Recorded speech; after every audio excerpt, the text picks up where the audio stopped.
So ako ay nagagalak na nakapagsalita sa Sovereign Grace at ang napili ko na ibahagi sa inyo na ibibigay ko sa inyo na mensahe, ang title ay makikita natin doon sa verse 13.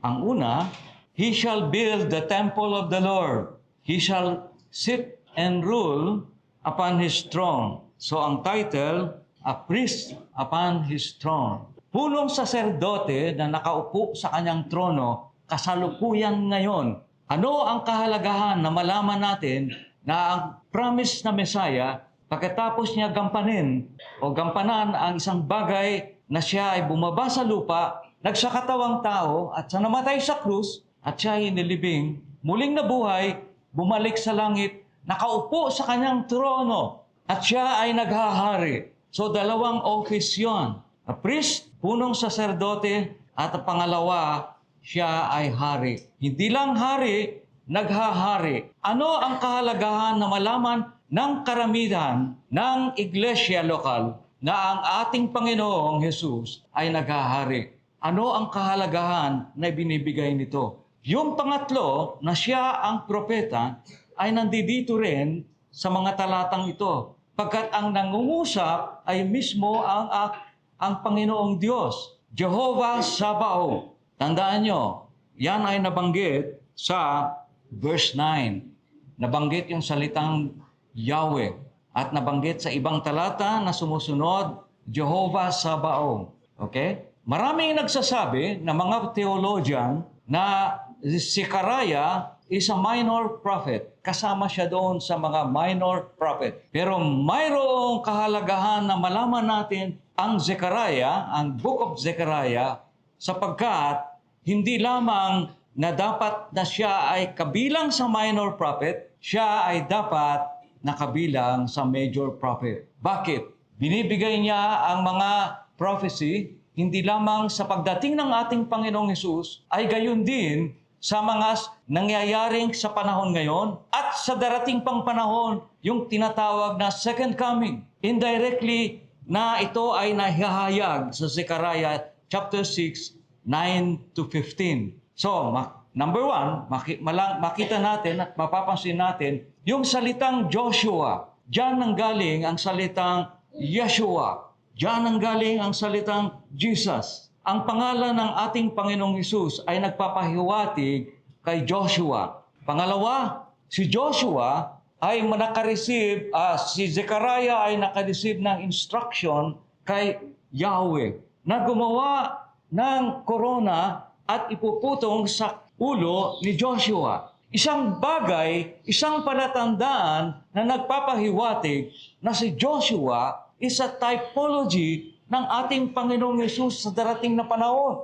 Na yung ginagawa ni Joshua na punong saserdote na yan ay nabanggit sa Zechariah chapter 3. Doon sa Zechariah chapter 3, ang sabing ganoon ng Diyos kay Zechariah, huwag kang magulumihanan, huwag kang maguluhan. Yung promise kong Messiah, ikaw at yung mga kasamahan mo na nakaupo sa katabi mo ay isang palatandaan na hindi ako magbabago. The promised Messiah will be given to you, will be sent to you. At ang sabi doon sa Zechariah chapter 3, ang isang palatandaan na nabanggit dito sa chapter 6, yung tinatawag na the promised Messiah will be coming from the line of David, na ang tawag sa kanya, the branch. Ito ay nabanggit sa Jeremiah 23. Nakita niya? I-take note kayo. Assignment yun. Sa Zechariah chapter 23, nabanggit doon na ang pangalan ng branch, ng sanga, is Yahweh, our righteousness. Jehovah, our righteousness. Pagkaraan ng ilang panahon, sa Zechariah chapter 33, ay nabanggit na mayroong pagbabago at binanggit doon na hindi tumutukoy sa branch, hindi tumutukoy sa sanga, ito ay tumutukoy doon sa salitang Jerusalem. At yung tinatawag na Jerusalem ay nabigyan din ng category at nagkaroon din ng identification at ang tawag doon, Jerusalem, Yahweh, our righteousness. Nakita niyo yan?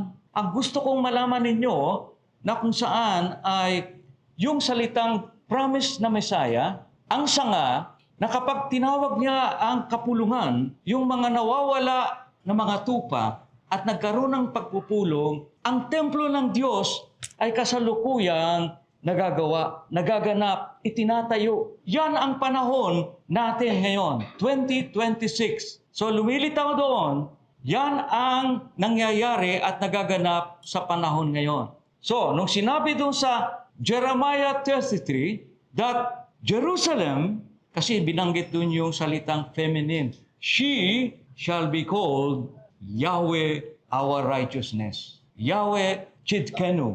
Ang tinatawag na katuwiran nung panahon ng Diyos, in the beginning, Elohim, in the plural form. At ang sabi ng Elohim, ilalang natin ang tao ayon sa ating wangis. At paglalang nito ay nilalang niya ayon sa wangis ng Diyos. Hindi literal, kundi spiritual. Sabi sa John chapter 4, God is a spirit. We have to worship Him in spirit and in truth.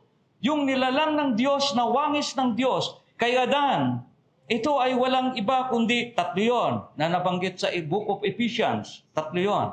Righteousness, holiness, knowledge. Pero ang binabanggit na number 1, sa lumang tipan hanggang sa dumating ang ating Panginoong Hesus, ang binabanggit dun, the righteousness. So the branch, okay, na nire-represent na ay being identified as Yahweh our righteousness, ito ay tumutukoy sa pagkakahulog ni Adan sa kasalanan na hindi siya nakasunod sa usapan ng Diyos, nahulog sa kasalanan, ang sabi ng Diyos, ikaw ay mamamatay.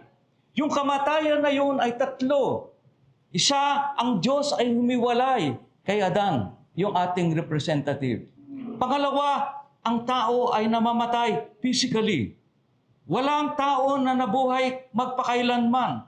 Pangatlo, ang tao ay kung walang Kristo, kung walang pananampalataya sa darating na Mesaya, yung pangatlo ay walang hanggang kamatayan. So habang ang tao ay nabubuhay sa panahon ngayon, simula sa lumang tipan, habang nabubuhay, ay mayroong pag-asa na hindi madatnan yung eternal death. So sa ngayon pa lang, malaman natin paano natin makukuha, paano tayo magkakaroon ng kaligtasan. So yung katwiran na nawala ni Adan, na ayon sa wangis ng Diyos. So kung ako ay naghahayag na si Kristo ay hindi Diyos, katulad ng iglesia ni Kristo, there is no righteousness in their Christ. There is no salvation sa iglesia ni Kristo. At iba pang mga religion, Jehovah's Witness, they don't believe in Trinity. Mormons, tropa ni Kibuloy, di ba? Ang dating daan, ang walang daan, at hindi madaan. So lahat ng bagay na yan, uulitin ko, the only person, ang Diyos na bumaba sa lupa at nagsakatawang tao at ginawa niya at tinanggap niya na siya ay mamatay sa krus. At ang sabi doon sa 2 Corinthians 5:21, walang kasalanan, ngunit itinuring na makasalanan. At sa kanyang kamatayan, ang sino man na magkaroon ng pananampalataya sa ginanap ng ating Panginoong Hesus, yung kanyang katwiran na nawala ni Adan ay maibabalik sa pamamagitan ng ating Panginoong Hesus. Why? Because He is God Himself, the second person of the Triune Jehovah. Siya ang Diyos na bumaba sa lupa at nagsakatawang tao. Siya ang Diyos na nagsakatawang tao at ang katwiran na nawala ni Adan ay maibabalik at maibibigay sa taong makasalanan. Anyway, gusto ko kong mapansin ninyo, yung salitang katwiran, hindi ito tumutukoy doon sa antigas ng ulo ng batang ito. Yan ang napala mo kasi hindi ka sumusunod sa akin. Yung katwiran na yon, panay katwiran ng bata. Katwiran na walang letter U sa gitna ng word. Sa English, reason. So yung katuwiran, yung righteousness ay merong letter U sa gitna ng word. Ito yung katuwiran na nawala ni Adan at maibabalik sa pamamagitan ng ating Panginoong Hesus pagkat siya ay mismong Diyos. Ito ay nabanggit sa Zechariah chapter 6 in verse 15. So, ulitin ko, nagkaroon ng kapahayagan na ang promised Messiah ay walang iba kundi ang ating Panginoong Hesus. Babalikan ko yung Jeremiah 33 na sinabi doon, She shall be called. Ang tinutukoy doon ay Jerusalem. Pagkaraan ng maraming panahon nang nagpakita ang ating Panginoong Hesus kay John sa Book of Revelation chapter 21, makikita natin, nakita ni John na bumaba sa lupa, the New Jerusalem.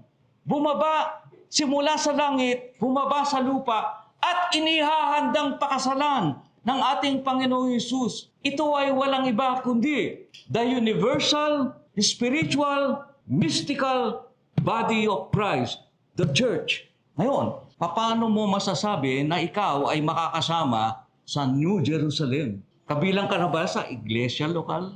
Nagpabautismo ka ba? Nagpamember ka ba? Yun yung mga tanong na dapat na inyong isipin, inyong i-meditate. Yung mga bagay na yon, lalong-lalo na kung kayo ay bisita lamang dito, kailangan malaman nyo, may kahalagahan na kayo ay ma-include sa tinatawag na the local church. Pagkat the local church is also part of the universal, mystical body of Christ. Yung iglesia na kanyang pagdating ay inihahanda niyang pakasalan. And there will be marriage feast of the Lamb.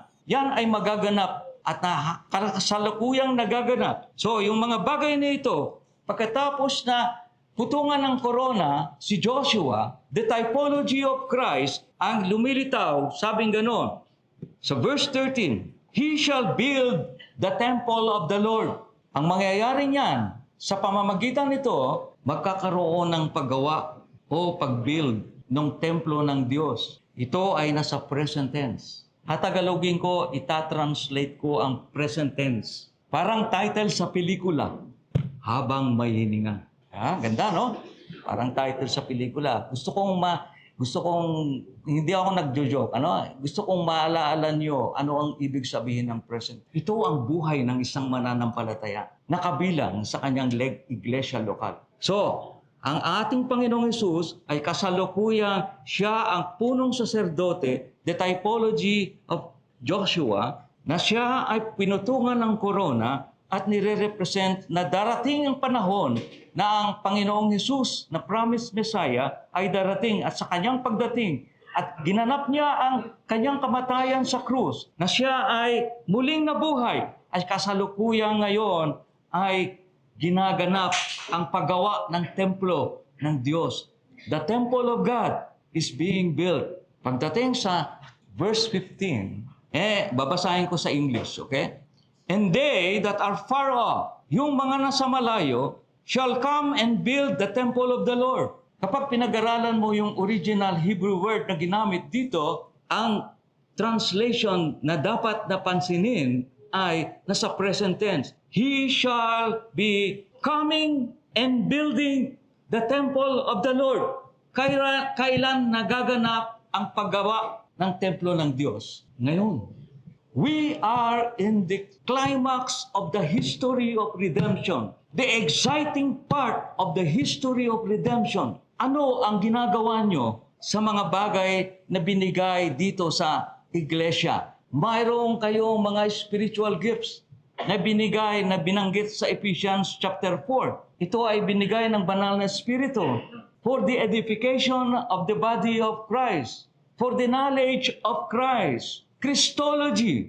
Ito ay ang pag-aaral kung sino ang ating Panginoong Hesus. Siya at ang mga bagay na pag-aaralan natin tungkol kay Kristo ay in the present tense habang ikaw ay nabubuhay. Habang ikaw ay part ng isang iglesia lokal. Malalaman natin yan banda maya-maya. Ang sabing ganun, yung mga nasa malayo, representing the Gentile nation, na sinabi ng ating Panginoon bago umakyat sa langit, preach the gospel unto all nations starting in Jerusalem. Ngayon ay kumakalat na Ang isang palatandaan na mapapansin natin, ang Biblia ay na-translate na sa iba't ibang wika. Hindi lamang sa Tagalog dito sa Pilipinas. Simula sa Ilocano hanggang sa Bisaya, hanggang sa Mindanao, na-translate sa iba't ibang dialect. Kasama doon ang sarili nating wika. The dialect yung tinatawag nating dialect na Tagalog, isa lamang dialect yan, pinili lang nila ng Pilipinas na maging national language. But it's a dialect. Isa sa mga wika na dapat nating pansinin. Isang palatandaan, yan ay nagaganap na sa panahon ngayon. Ngayon, tingnan natin. Pagpatuloy ko, and you shall know that the Lord of hosts has sent me. Sino nagsasalita? Yahweh. Nagkaroon ng twist. At ang sabing ganon, at iyong malalaman na ako ay sinugo. Mayroong mystery, di ba? Number 1, yung salitang Lord of Hosts. Nung panahon ng ating Panginoong Hesus, yung generation ng Israel ay hindi sila nakakapagbasa ng original Hebrew. Ang nangyari nito ay itinranslate yung original Hebrew word ng Old Testament into Greek language. At ang tawag doon ay Septuagint. Galing sa salitang septa, 70. So, ibig sabihin, there are 70 people na nag-translate sa original Hebrew word na i-translate sa Greek para yung generation ng Israel during the time of Christ ay kailangan na nakakapagbasa sila at malaman nila ang tungkol sa pangalan ng ating Panginoong Hesus. Direct to the point, nasasabihin ko sa inyo, nung na-translate ang original Hebrew word sa lahat ng salita ng pangalan ng Diyos, Elohim, Adonai, ano pa? Elohim, Adonai, Jehovah Sabaoth, Yahweh. So, lahat ng pangalan ng Diyos na-translate sa Greek word na kurios. Kaya sabi ni Pablo sa iglesia ng Pilipos, in every language, in every tongue, you are going to declare that Jesus is kurios. Jesus is Lord. Si Hesus Kristo ay Panginoon. Sabi sa Ilocano, Kristo ti Apo. Di ba? Sino Ilocano rito? Galing ako sa Ilocos. So, ibig sabihin, na-translate sa iba't ibang language. Ito yung translation forward. Pero kung titignan natin yung translation backward, lumilitaw. Ano ang nasa isip ni Pablo nung sinabi niya sa iglesia ng Pilipos that Jesus is kurios? Sinulat yun sa Greek. Ibig sabihin niyan, Jesus is the Elohim of the Old Testament. Jesus is the Adonai. Jesus is the Yahweh. At ang sabi pa rito, yung ginamit dito sa verse 15, Lord of Hosts. Sabing ganon, Kurios Pentakrutor. Yung Pentakrutor ay na-translate at nagamit sa Book of Revelation na tumutukoy na i-translate sa English, Almighty. Sabi nga ng Iglesia ni Cristo, Jesus is just mighty. Pagkat binanggit doon sa Isaiah chapter 9, tungkol sa kapanganakan ng ating Panginoong Hesus. Ang sabing gano'n, mayroong ipapanganak ang pangalan ganito, ganyan. At sa binanggit yung salitang mighty, sabi ng Iglesia ni Cristo, Jesus Christ is mighty, but not almighty. Yes, but in the book of Revelation, there are several verses na dinideclare, ipinahayag that Jesus is the Pantocrator. Jesus is the Kurios. Jesus is the Jehovah of the Old Testament. One of the plurality of Elohim. The second person of the triune Jehovah. Na kung bakit siya bumaba sa lupa para yung magkaroon ng pananampalataya sa kanyang ginanap na kamatayan sa krus. Yung nawala ni Adan na katwiran ay maibabalik sa atin. At yung katwiran na yan, the righteousness of Christ, yan ang ihaharap mo at dadalin mo sa final judgment. Dalawa lamang ang maririnig mo sa final judgment. Guilty. Not guilty. Bakit not guilty? Declared as righteous. Kaninong righteousness? Anong sabi sa Romans chapter 3? No one is righteous. Di ba? Kaninong righteousness yon? is the righteousness of Christ. Balik ka sa 2 Corinthians 5:21. It is the righteousness of Christ na pagkat mayroon at malaking pangangailangan na si Kristo ay Diyos na bumaba sa lupa upang yung katwiran na nawala ni Adan ay may babalik sa atin. At yung katwiran na yon, kapag translate mo sa English, nasabing nila, justification, justified. Sa Tagalog, pinawalang sala. Sa Ilocano, pinalintig. Anong ibig sabihin yun? Declared as righteous. So yung justification ay galing sa salitang righteousness. You are being declared as righteous. Not guilty. Why? You are righteous. Kaninong righteousness yun? It is the righteousness of Christ. Walang dungis, maputi, as white as snow. Yan ang iyong ipapahayag at ipapakita sa final judgment na ang mismong judge ay walang iba kundi ang ating Panginoong Yesus. By the way, meron akong lapis. I-introduce ko sa inyo the principle of cause and effect. Bakit bumagsak? Binitawan ko. Ang cause, binitawan. Ang effect, bumagsak. Look! Tignan nyo ang verse 15. And then that Pharaoh, they are going to come in, building the temple of the Lord. Then you shall know that the Lord of hosts has sent me. Biglang nag-twist. Bigla ang nagsasalita si Jesus Christ. Napakaraming salita na sent me doon sa New Testament. Kung pag-aaralan nyo, ang tawag dito, the doctrine of sent me. Ano sabi ng ating Panginoong Yesus? If you believe in me, you believe in God the Father. Diba? Sabi niya ganon. Sabi niya, una, there will be coming and building of the temple. Second, there will be a knowledge about Christ Himself. Christology na nabanggit sa Ephesians chapter 4. Anong basis?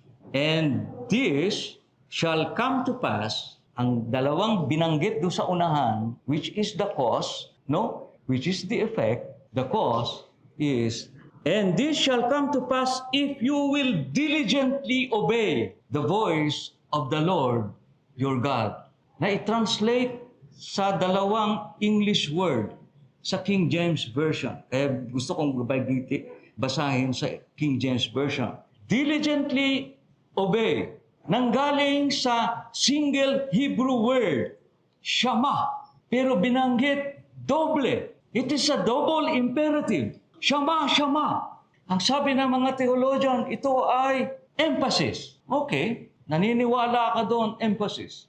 But, kung titignan mo nyo sa buong Old Testament, binanggit ang double imperatives, shama, shama, pero ang tinutukoy ay directly to the commandment of God to Israel. There is only one, shama, shama, na binanggit sa Zechariah chapter 6 in verse 15 na tumutukoy sa darating na panahon. Number 1, building the temple. It is the church. Number 2, kapag ikaw kabilang na sa iglesia, ikaw ay magkakaroon ng pag-aaral tungkol sa ating Panginoong Hesus. Christology. So, the double imperatives has been fulfilled in the New Testament. Nasaan? Pagkatapos ng ating Panginoong Hesus ay mamatay sa krus at siya ay inilibing, muling nabuhay, at bago umakyat sa langit, preach the gospel unto all nations. Pagkatapos niyan, siya ay nakaupo sa kanyang trono, naghahari. He is in control. He is the Pantocrator, the Almighty, the Powerful. Siya ay all-knowing. Siya ang naggagabay. Siya ang soberano. Siya ang tumatawag sa pamamagitan ng banal na espiritu. Binubuhay yung tao na patay spiritually habang pinipreach ang gospel. John chapter 3. Anong sabi doon? Bago pagkatapos na ang ating Panginoong Hesus umakyat sa langit, sila ay nagsibalik sa Jerusalem. Tama ba? Sila ay nalalangin sa ating promise ng Panginoong Hesus na bababa ang Holy Spirit. Biglang bumaba ang Holy Spirit, tumayo si Pedro. Anong sabi ni Pedro? Nag-start siya ng preaching of the gospel. Anong sabi ng mga nakikinig sa kanya? Anong gagawin ko? Anong gagawin namin? Anong sigaw ni Pedro? Repent and be baptized, and you will receive the gift of the Holy Spirit. This is the double imperative in the gospel. Bakit? Hindi ko tinuturo na kapag ikaw nabautismuhan, ikaw ay ligtas. Hindi tinuturo ni Pastor George yan. But if there is such thing as sovereignty of God, there is such thing as man's responsibility. Habang pinipreach mo ang gospel sa taong patay, para ka na sa gitna ng sementeryo, daldal ka ng daldal doon. Sino ang magbibigay buhay?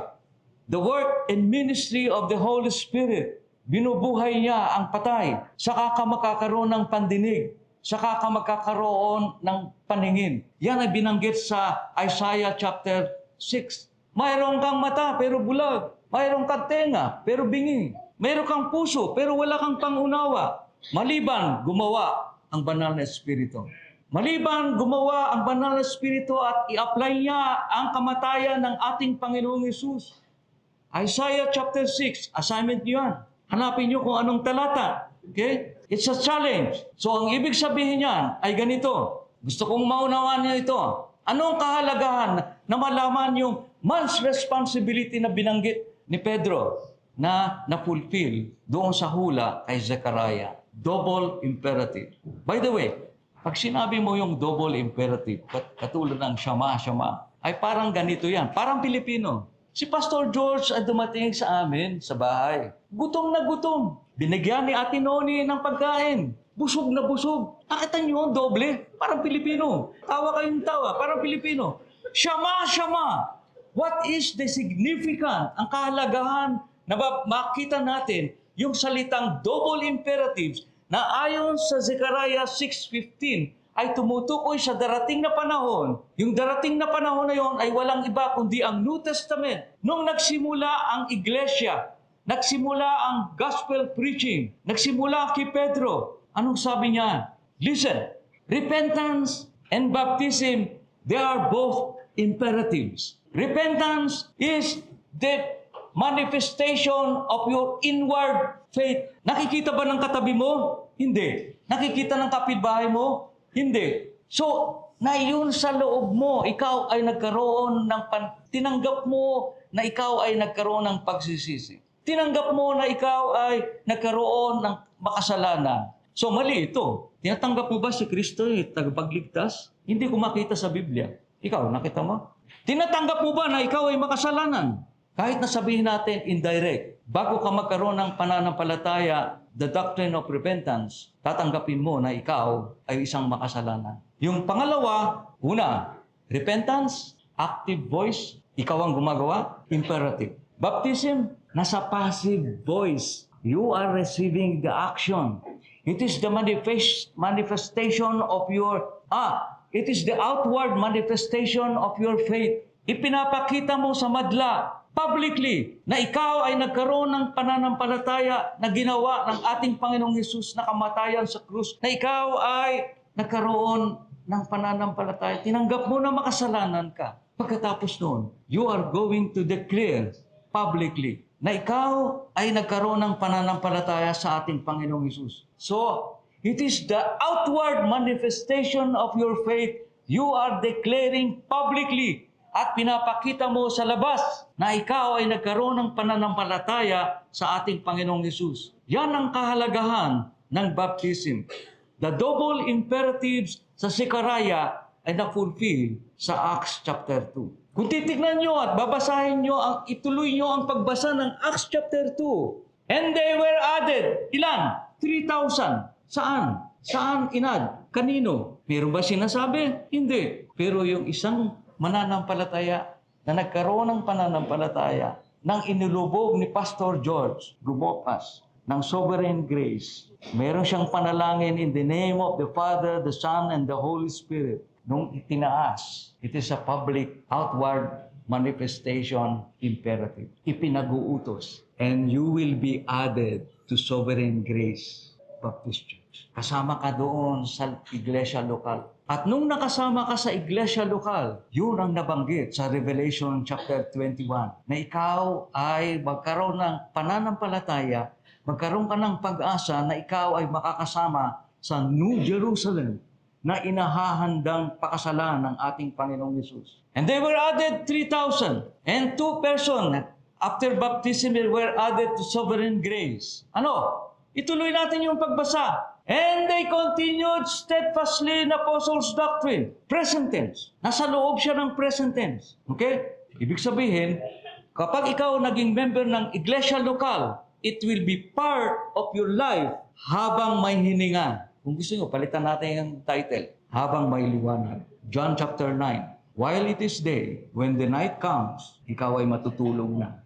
Ikaw ay patay na. They believe in the Old Testament na kapag ikaw ay namatay, natutulog lamang ang tao. So habang may liwanag, pagsapit ng dilim, wala nang magagawa. It will be too late. Tapos na ang buhay mo. So, and they continued steadfastly in apostles' doctrine and breaking and fellowship and prayer and Lord's Supper, breaking of bread. Tandaan nyo, sa Lord's Supper, sabing ganon, ito ay ginanap ng ating Panginoong Yesus. Pagkatapos niyang ganapin, nabanggit niya sa kanyang mga apostles, kailangan kainin mo ang aking laman, kailangan uminom ka ng aking dugo. Hindi nila naintindihan yon. But after so many times na lumipas after His death, isinagawa ng mga apostles sa Book of Corinto. Kung babasahin nyo, assignment yon. Ang sabing ganon, eat, drink, do this in remembrance of me. Tandaan nyo, present tense, imperative. Dapat gampanan ng isang mananampalataya na kabilang sa iglesia. Kaya hindi ko alam kung ano. Ang pagkakalam ko, ang Reformed Baptist hindi tinatanggap na ang hindi kabilang sa iglesia, maliban lang galing sa ibang iglesia, ikaw ay bisita lamang, hindi ka pwedeng mag-participate ng Lord's Supper. So kailangan ikaw ay member. Pero bago ka maging member, kailangan kang bautismo. So ulitin ko, eat, drink, do this in remembrance of me. Kapag tinuloy mo ang pagbasa doon sa Book of Corinth, ang sabing ganon, kailangan bago ka mag-take ng Lord's Supper, ang sabi doon, examine yourself. Bakit? Anong kahalagahan ng sabing ganon? Examine yourself. Habang nabubuhay ang isang mananampalataya kahit nakabilang sa iglesia, tayo ay nananatili nasa laman, marupok, mahina, nagkakaroon ng kasalanan. Hindi ibig sabihin yung salitang examine yourself, but indirectly, you are preaching the gospel unto yourself. Parang maintenance. Mini-maintain mo yung pananampalataya mo na ikaw, aaminin mo na magkaroon ka ng kasalanan. Aaminin mo yun sa ating Panginoon. Yun ang kahalagahan ng Lord's Supper. So the double imperatives doon dito sa tinatawag na repent and be baptized at yung imperatives na nasa present tense sa Lord's Supper, yan ang tawag dyan, the pattern. Pattern ng isang buhay na mananampalataya. Ano ang kahalagahan na malaman ang mga bagay na ito?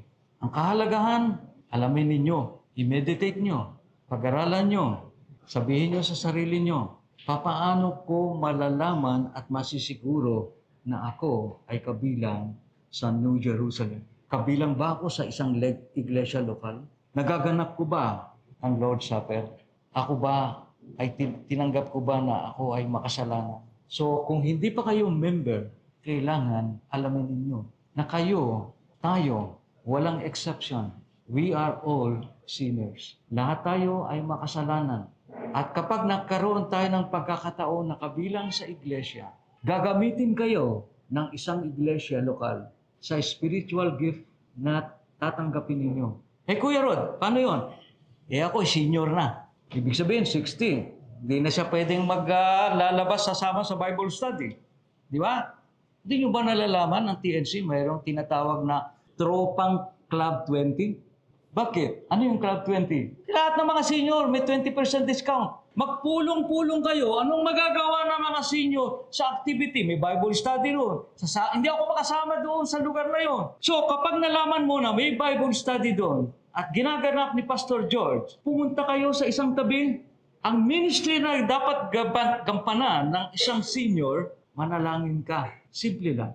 You become active in the church by praying. Mayroong bisita, kausapin mo. Pagkatapos nun, malaman mo ang pangalan niya. Pag uwi mo, ipanalangin mo. Sinong gustong mag-join sa Club 20? Huwag kayong mahiya. Okay? So, yun ibig sabihin, basahin nyo ang Ephesians chapter 4. Binibigay ng banal na espiritu na kapag siya ay bumaba, binibigay niya different spiritual gifts. Some teachers, some pastors, some missionary, yung iba nananalangin. Ibig sabihin, huwag kayong magrereklamo na wala kayong magagawa. Everybody is part of the local church. Tayo sumandaling manalangin.